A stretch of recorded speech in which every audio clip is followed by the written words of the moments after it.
എല്ലാവർക്കും നമസ്കാരം. ഇംഗ്ലീഷിലാണ് എഴുതി തന്നിരിക്കുന്നത്. വാസന്തി ചേച്ചി എന്നാണ് തോന്നുന്നുള്ള പേര്. അതിൻ്റെ ഇടയ്ക്ക് പറയുന്നുണ്ട്.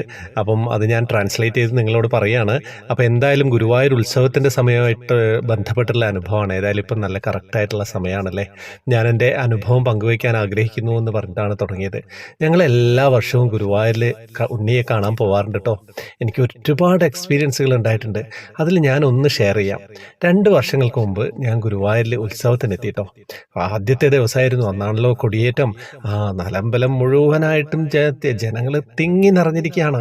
തന്ത്രി നമ്പൂതിരി വന്നിട്ട് പ്രാർത്ഥനയൊക്കെ കഴിഞ്ഞു. അങ്ങനെ കൊടിയേറ്റമൊക്കെ കഴിഞ്ഞു കേട്ടോ. അതിനുശേഷം ഒരുപാട് ആളുകൾ തള്ളിക്കയറുന്നുണ്ടായിരുന്നു തൃപ്പുകയുടെ ഓയിൽ കിട്ടാൻ വേണ്ടിയിട്ട്, എണ്ണ കിട്ടാൻ വേണ്ടിയിട്ട്.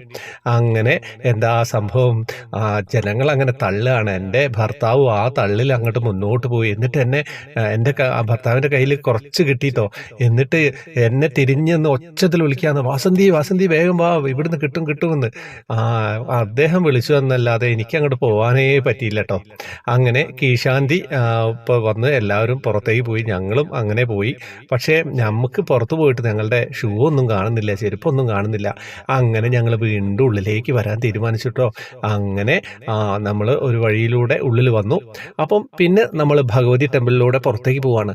പെട്ടെന്ന് നല്ലൊരു ചെറുപ്പക്കാരൻ, ഒരു 20 വയസ്സുള്ള ഒരു ആൺകുട്ടിയാണ് ഞങ്ങളെ എടുത്ത് വന്നിട്ടോ, ഞങ്ങളെ വിളിച്ചു. എന്നിട്ട് തൃപ്പുക ഓയിൽ നമുക്ക് തന്നിട്ടോ. ഞാൻ സത്യം പറഞ്ഞു കഴിഞ്ഞാൽ ഞെട്ടിപ്പോയിട്ടോ. ഞങ്ങൾ അടുത്തേക്ക് വേഗം അദ്ദേഹം വിളിച്ചപ്പോൾ ഞങ്ങൾ അടുത്തേക്ക് പോയി.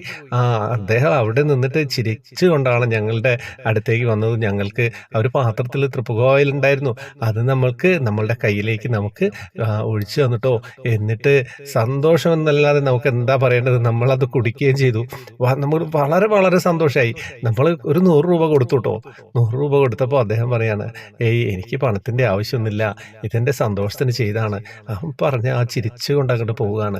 ഇതെൻ്റെ എക്സ്പീരിയൻസ് ആണ് കേട്ടോ. ഞാനിത് ഭഗവാൻ എനിക്ക് എന്നെ കാണിച്ചു തന്നത് തന്നെയാണ്. ഇങ്ങനെ ഭഗവാൻ ഉണ്ട് എന്നുള്ളത്, നമുക്ക് വേണ്ടിയിട്ട് നമ്മുടെ ആഗ്രഹങ്ങൾ സാധിപ്പിച്ചു തരാൻ. നിങ്ങളിത് വായിക്കും എന്നാണ് പ്രതീക്ഷ, അതാണ് പറഞ്ഞത്. പിന്നെ ഞാൻ നോക്കിയാണ് ട്രാൻസ്ലേറ്റ് ചെയ്ത് ഒറ്റ ലൈവായിട്ട് വായിച്ചാണ്. അപ്പോൾ ഇതിൻ്റെ അന്തസത്ത എന്ന് പറയുന്നത് ഇത് തന്നെയാണ് കേട്ടോ. അമ്മ തിരക്കുള്ള സമയത്ത് ഗുരുവായൂരിലെത്തി, ഉത്സവ സമയത്ത് അതിനുള്ളിൽ എന്തൊരു പോസിറ്റീവ് എനർജി ആയിരിക്കും അറിയോ. അവിടുന്നാണ് അമ്മയ്ക്ക് ആ ചെറുപ്പക്കാരനെ ചിരിച്ചുകൊണ്ട് നിങ്ങളോട് കഥകൾ പറയുന്ന ആ കുട്ടിയെ നിങ്ങൾ ആലോചിച്ച് നോക്കുക. കണ്ണൻ തന്നെയായിരിക്കും അവിടെ. എല്ലാവരെയും കണ്ണൻ കാണുന്നുണ്ടാവും. ഈ അമ്മയ്ക്ക് ഒരു അനുഭവം ഉണ്ടായിട്ടുണ്ടാവും, അടുത്തിരിക്കുന്ന വേറൊരാൾക്ക് വേറൊരു അനുഭവമായിട്ടുണ്ടാവും. അങ്ങനെ എല്ലാവരെയും ഭഗവാൻ കാണും. എന്താ കഥ, വളരെ മനോഹരമായി, ഒന്നും പറയാനില്ല. വാട്സപ്പ് ഗ്രൂപ്പിലേക്ക് വരുന്നവർക്ക് വരാം. ജോയിൻ ബട്ടണിലൂടെ അവർ വരേണ്ടത്. ഹരേ കൃഷ്ണ.